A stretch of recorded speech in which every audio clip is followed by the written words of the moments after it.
Шерхан Мұртаза атындағы руханият және тарихтану орталығында ертегіші әжелер жобасының жылдық қорытындысы өтті. Бұл бастама бүгінде өңірдегі маңызды рухани әлеуметтік қозғалыстардың біріне айналды. Жоба аясында балалардың бос уақытын пайдалы мазмұнды мен толықтырып, ұлттық құндылықтарға баулу басты мақсат екені айтылды.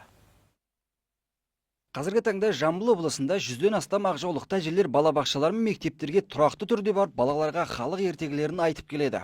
Олар тек ертегі шеберлері ғана емес, сонымен қатар жас ұрпаққа ізгілік, үлкенді құрметтеу, туған жерге сүйіспеншілік сынды қасиеттерді айтып жүрген рухани тәрбиешілер. Биылғы қорытынды жиында облыстың 10 ауданынан және Тараз қаласынан келген ең белсенді 39 әже марапатталды.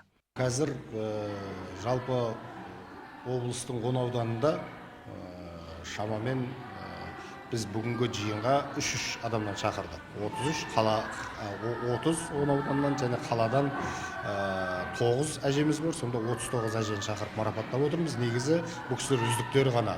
Ал жалпы облыстың балабақшаларында, аудандарында 100-ге тарта әжелер, қазір 100-ден аса әжелер ертегі оқып жүр.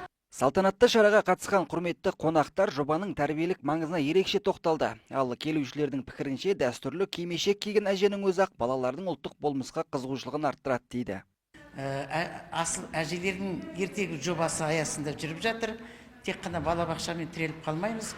Мектепте де даярлық тобында кез келген жерде біздің ақ кимешегімізбен әдемі болып жүргеніміз, келбетіміздің өзі қандай қуаныш. Қыз келіндерге, ауыл аймаққа осындай беделіміз жоғары. Сол себептен сондай еңбекпен Тараз өңіріне төріне келіп отырмыз.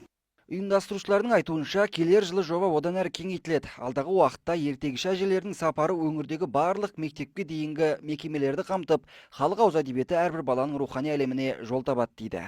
Мерихан Жанбекұлы, Тілеуқабыл Саржан, Айқын ақпарат.